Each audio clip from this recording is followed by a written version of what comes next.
All right, so we have talked about parent functions, horizontal shifts, vertical shifts, and now today we're just going to kind of put it all together with those two different types of transformations.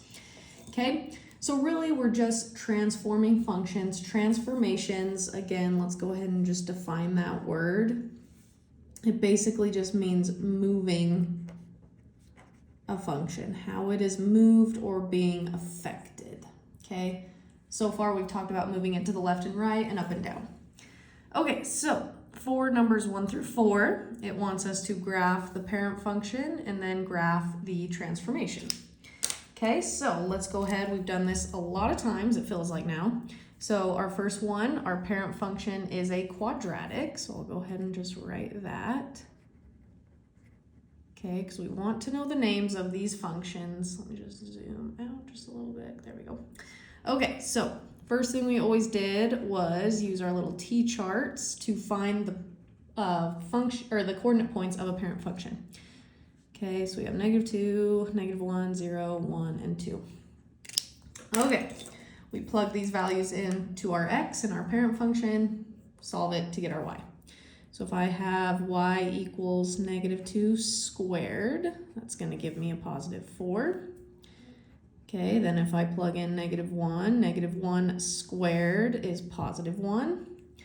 Okay, well 0 squared is still just 0, 1 squared is 1, 2 squared, +4. Okay, so now we can go ahead and put these coordinate points on our graph for our parent function. -2, 4, -1, 1, 0, 0, 1, 1, 2, 4. Okay, connect those points with what we call the parabola for a quadratic. And now it wants us to graph the next function with a couple transformations that have been added. Okay, so we have two transformations here. The first one is on the inside. Remember, inside of parentheses or inside the square root symbol, inside the absolute value, tells us left and right. Okay, so it has this +3. So whenever on the inside we see a plus, that tells us we're going to the left. So in this case, left 3. Okay, then on the outside we have a +2. On the outside is up and down. And then plus on the outside means up 2. So now with these transformations, we're going to take each one of our parent function points, move it to the left 3 and up 2. Okay, so let's start over here. Left 3, 1, 2, 3, up 2. Okay, my next point, 1, 2, 3, up 2. Next point, 1, 2, 3, up 2. Keep going, 1, 2, 3, up 2. Last one, 1, 2, 3, up 2. And we see that there is our transformed parabola that has been moved to the left 3 and up 2. Awesome job. Okay, let's go to number 2. So my parent function is the square root of x. Okay, well let's go ahead and just name this guy. You're going to need to know the names of them for your assignment and on your test. Okay, this guy is a square root function. Okay, so let's go ahead and just graph our parent function. Now this one, we have to remember that I want to plug in numbers that are perfect squares or that I can square root. So 0 is a number I could square root, 1 is a number I could square root, and 4 is a number I can square root. Choosing any other numbers that are not perfect squares are just going to give you really ugly decimals. Those are going to be hard to graph. Okay, so let's go ahead and plug these in. Alrighty, so the square root of 0 is 0. The square root of 1 is 1.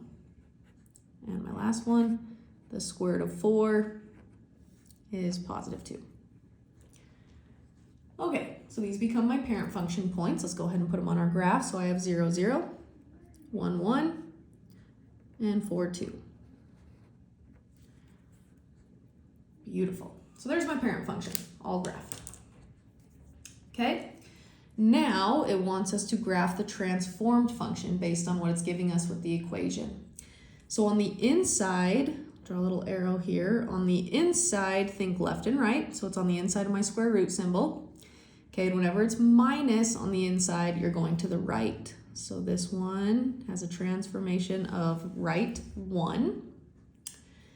And then on the outside, we have plus 4. Anytime it's on the outside, that is up and down. So this one is going to be up 4. Okay, so that means I'm taking each one of these coordinate points to the right 1 and up 4. So let's go ahead and do that.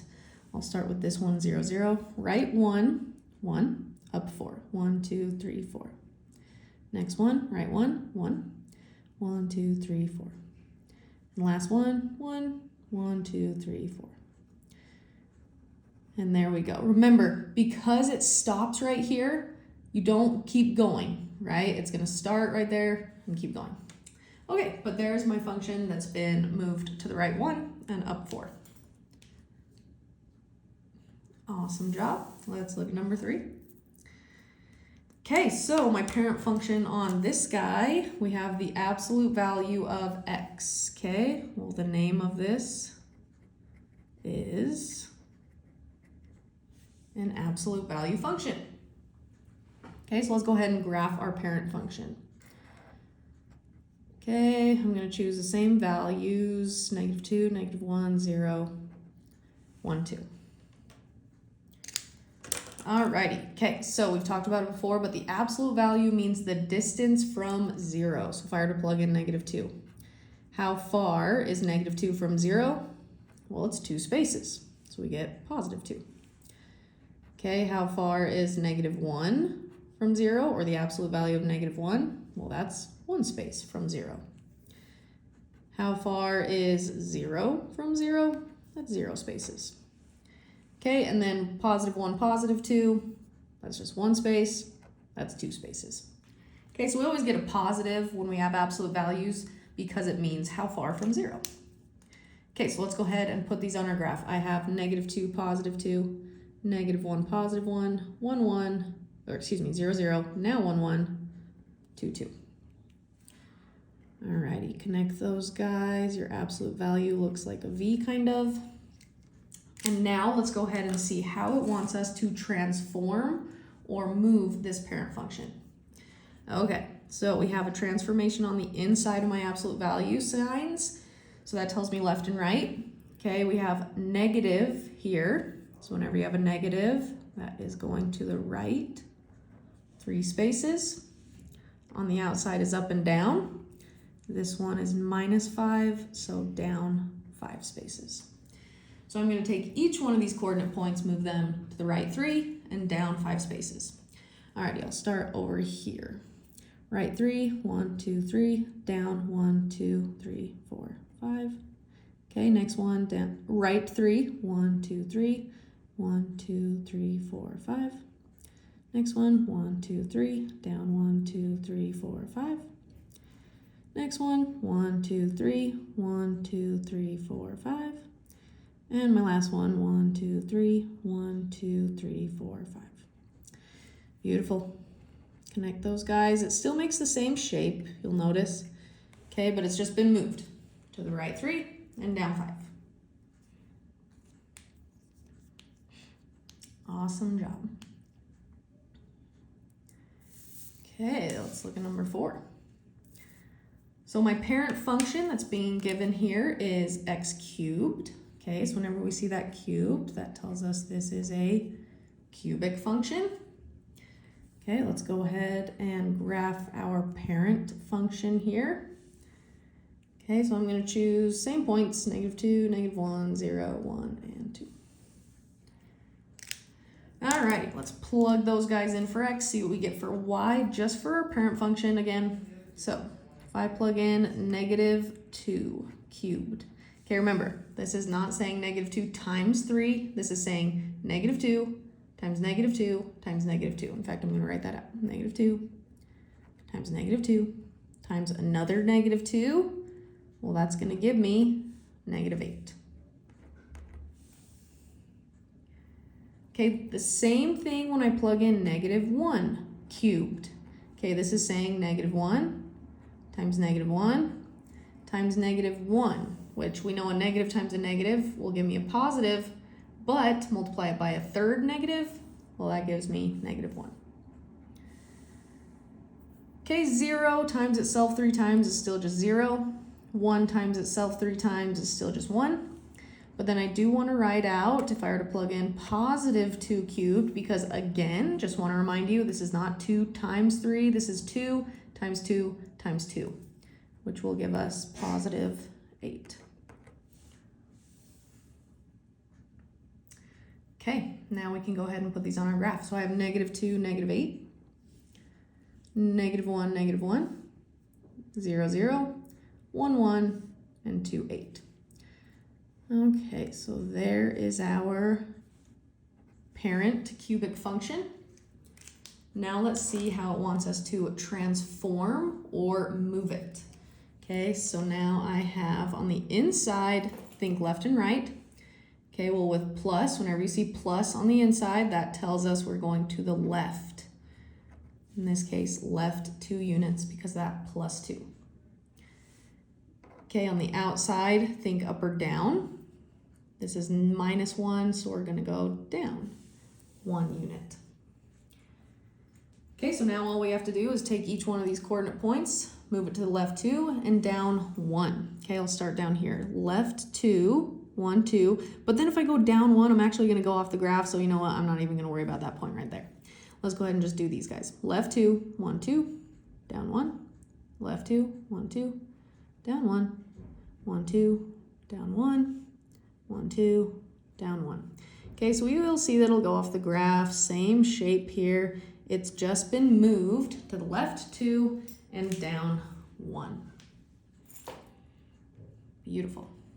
So that's where we were graphing the parent function as well as the transformation. We're given 4 different parent functions here. Graph the original, which the original will actually never change. They're always in the same spots. But then based on, on the transformation, that's how it tells you how to move them. Okay, turn your paper over. Alrighty, numbers 5 through 8. We've had a lot of practice with this. This is where it's asking us to write an equation based on what it's telling us. Okay, well, I know with every single one of these equations, my final answer is going to end with y equals. So don't forget that important piece. Y equals, and y equals. Okay, so let's go ahead, look at number 5. We're just going to read it piece by piece. So it says a quadratic function. This is why we need to know their names. Okay, well, a quadratic function tells me I'm starting with x squared. That's my quadratic function. Okay, and now it's been shifted twice. So we have 2 transformations. It's going down 4 units. Okay, well, let's see. If it's going down, remember up and down is on the outside of the parentheses. So we don't need any parentheses yet. This would be x squared and down 4. But then it says to the left 5 units. Okay, well now left and right, that is inside my parentheses. So now my x squared has been changed to x parentheses squared. We still have our down 4. But now left 5. Okay, well remember, left is always plus. Remember, it's kind of opposite. Left is plus, so plus 5. Okay, so now our final formula, copy it down. We have y equals parentheses x plus 5 squared for my left 5 and minus 4 for my down 4. And there is my final equation for that transformation. Beautiful. Okay, let's try it again. Number 6, it says an absolute value function. Okay, well, we know we're starting with the absolute value of x. That's been shifted up 3 units. Okay, well, up and down is always on the outside of the parentheses, so I'm not going to put this on the inside of the x, or the absolute value of x. Up 3 is going to be plus 3 on the outside. Okay, but we're not quite done. It wants us also to move it to the right 2 units. Okay, left and right is always on the inside. So now on the inside of that absolute value, still have our up 3 on the outside. But now I need to write right 2. Okay, well the right is always minus. So minus 2. And there we go. We have our final equation. We have the absolute value of x minus 2 for the right 2 units and then plus 3 on the outside for up 3. And there's our final equation. Okay, let's try it again. Number 7 says a square root function. So we're starting with the square root of x.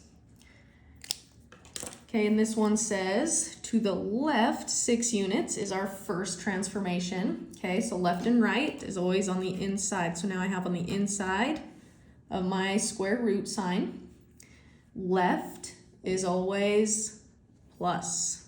Left is plus. So plus 6 on the inside.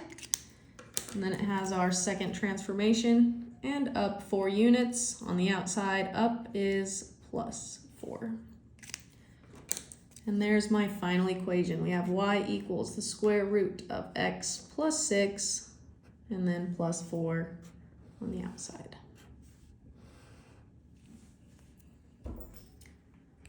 Awesome. Okay. Alrighty.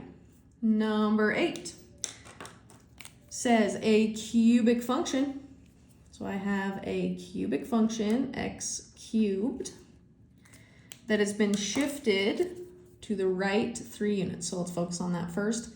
Okay, left and right is always on the inside. So now we've gone from x cubed to parentheses. And on the inside, right is minus. So minus 3 units on the inside. Okay, and then it also wants us to go down 1. So down, up and down are on the outside. Down is going to be minus 1. So our final answer, y equals parentheses x minus 3 cubed minus 1. And there we go. Okay, for our last 2 examples on our notes today, it says describe in words the transformation from the parent function and the transformed function, and then it says then graph the transform function. We're actually not going to do that. We've done that plenty of times. Okay, all we have to do is describe in words. So yes, we're using sentences here. Okay, so we're starting with a quadratic function. So I actually want us to write that out. A quadratic function, so always start with that. Okay, it's kind of like we're doing the opposite. We're just going backwards for those last guys that we're doing. Okay, so it's a quadratic function, but let's look at our transformations. First one is plus 5 on the inside of my parentheses. Okay, remember inside is always left and right. We just have to decide, is this left 5 or right 5? Okay, well, whenever you see the plus, that tells us we're going to the left.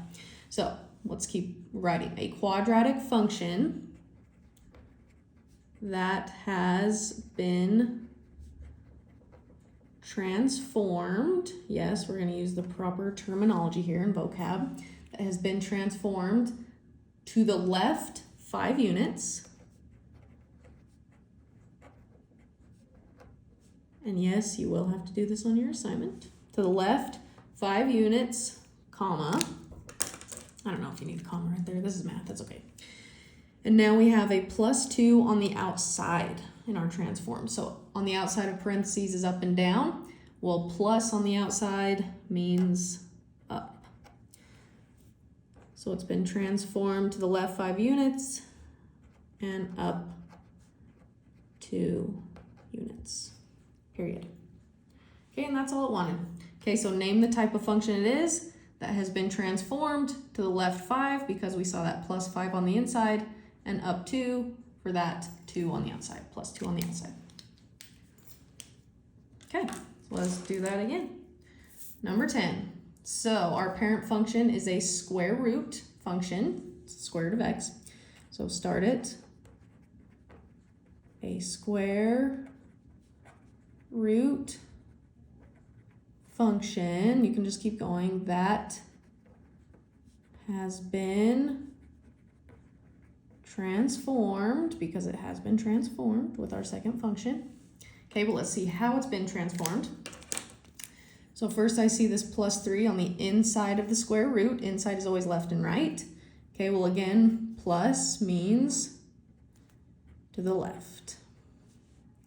Okay, that has been transformed to the left 3 units because of that plus 3 on the inside. And on the outside, we have a -4. Okay, well, negative on the outside means down. So we can write and down 4 units because of that -4 on the outside. There we go.